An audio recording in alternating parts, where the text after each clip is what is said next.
This video is freemium, so head to lotuseaters.com for the full video. Speaking of disgusting characters, we're going on a bit of a drama trick here. We'll go through some of the other stuff soon, but this is something I had to do at A-level as well.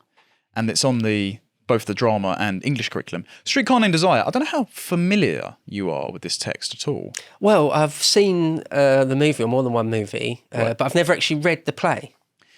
It's very accurate to the film. The only film difference is the Hays Code had to edit the ending. So at the ending, Stella takes the baby and goes, "Not again," and runs away, and Marlon Brando does his typical Stella. Yeah. We'll obviously play the clip there, won't we? They changed that to have a quote-unquote happy ending because you can't affirm relationships which are abusive. When was this, in the 1960s? 1951. Oh, right, okay. Yes. Okay.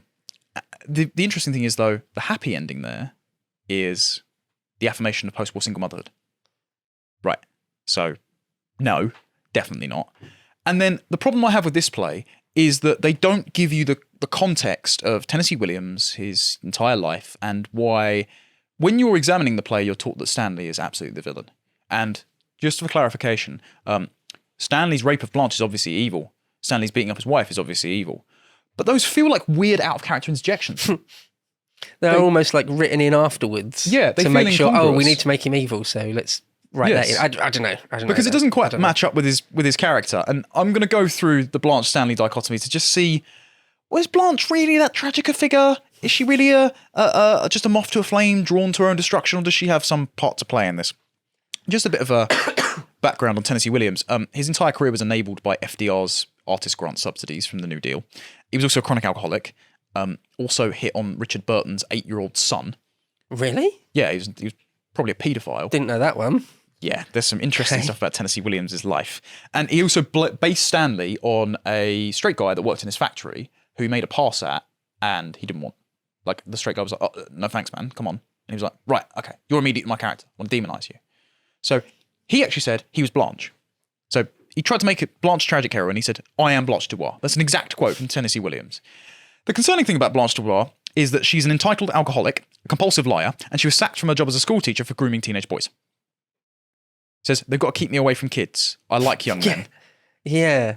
And then she kisses that paper boy and says, "Oh, cherry soda, you make my mouth water." It's like, "Oh, you're just a nonce. You're actually just a paedophile. And we're meant to feel sorry for you? Why?" It's also implied, because in the film adaptation, he's sort of like 17, 18. Because obviously they had to hire adult actors. In the book, it's implied he's a lot younger. Right. So she's just a creep. She was also a catalyst to her own destruction, much like Eva Smith, where she was sleeping with all the passing soldiers that came through her home. I believe it was in Missouri, it might have been. And then she got known as the town floozy because she would visit the Flamingo Bar, which is a known brothel. So do you not think you might have had some role to play in having your reputation ruined, having your relationships with men be practically impossible, routinely lying to Mitch? Do you not think that we should somewhat condemn you for this? No, we've got to treat you as somehow some last vestige of Southern Gothicism and Romanticism dying for the cruel industrial patriarchal world. No, thank you. So when she arrives in their apartment as well, she's obviously immediately entitled. She starts stealing their booze. She takes up the bathroom all the time. She's insulting Stanley every moment as an ape. Last link in the evolutionary chain. When Stanley, other than that random bit of slapping Stella in scene 3, he is a war hero, right? He survived the Second World War with his company. He then got Mitch and that a job in the factory because he worked with him. So he got his brother in arms a job. He's monogamous. He's married. He's going to be a dad. He's a blue collar working class guy. He's got an apartment. And there's a line in it where he says, "Don't call me a Polak. Poles are from Poland. I'm from the United States of America, the greatest country in the history of the world." And Tennessee Williams obviously put that line in there to be thumb up at you. When that was early performances, the entire audience got up and applauded really? Stanley. And that, hilariously, that's after the scene where he slaps his wife.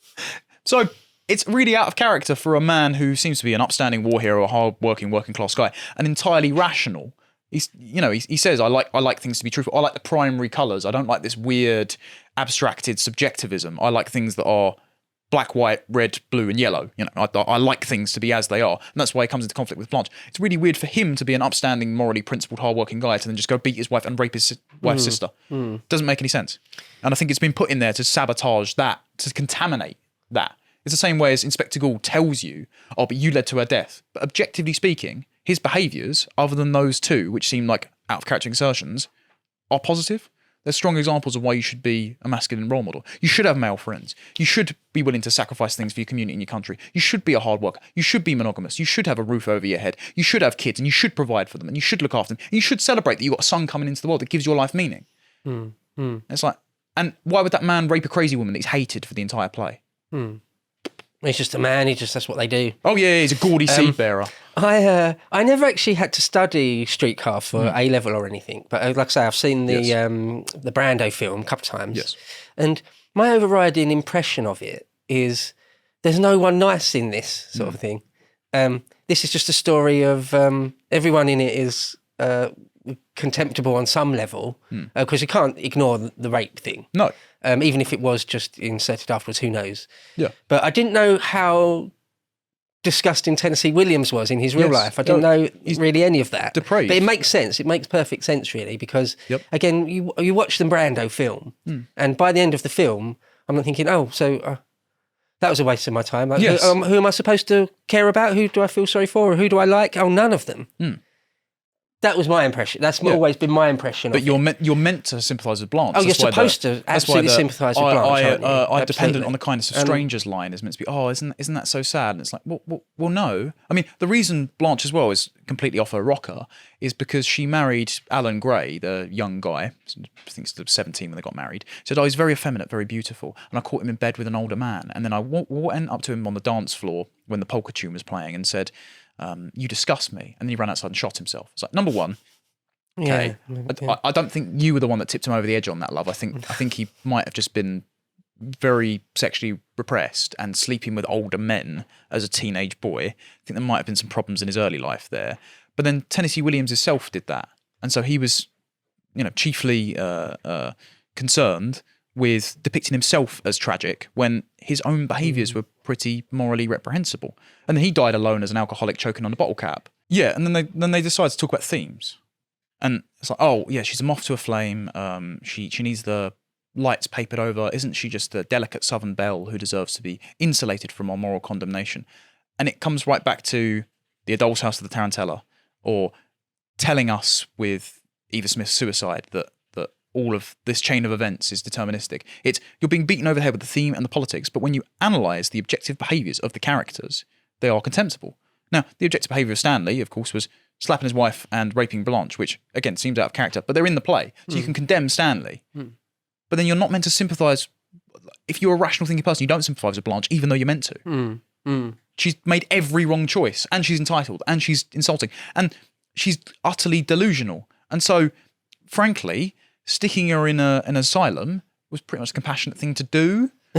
Like, Tennessee Williams' sister, Rose Williams, she had severe schizophrenia, and him and her were abused by their mum growing up, and she got lobotomized, and he always felt guilty that he couldn't stop. Didn't know this either. Yeah, he couldn't stop his sister, Rose Williams, being carted off to an institution, right? I'm not saying lobotomies are good. Definitely not. Evil. Definitely not. Right. But psychiatric care for someone who believes that an oil millionaire is going to come and whisk her away with a telegram at any moment, and is constantly bathing herself, obsessed with purity, and is saying, oh, I wear white, or the Madonna blue, or my star sign is Virgo, when she's been riding the cock carousel for years now and preying on young boys. She's obviously delusional.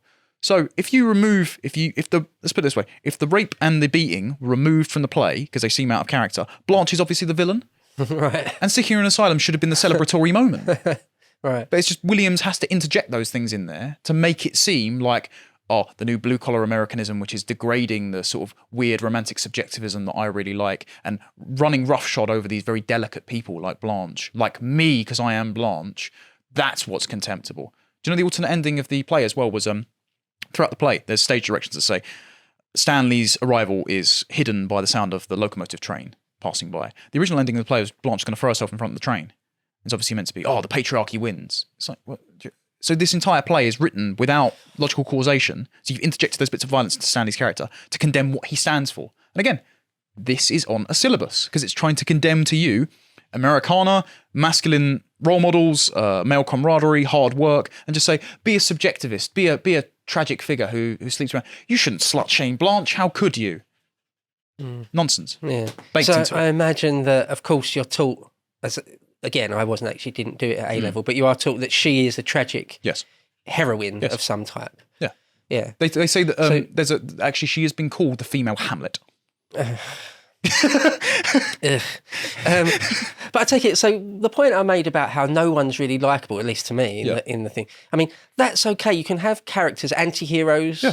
You know, there's lots of evil people in literature or in film that aren't sympathetic, and yet they're still interesting or whatever, or you can still sympathise with them even though they're evil or whatever. Okay, that's okay. Yes, you know, like for example in Game of Thrones, a lot of the people are really horrible, but you still root for them, maybe.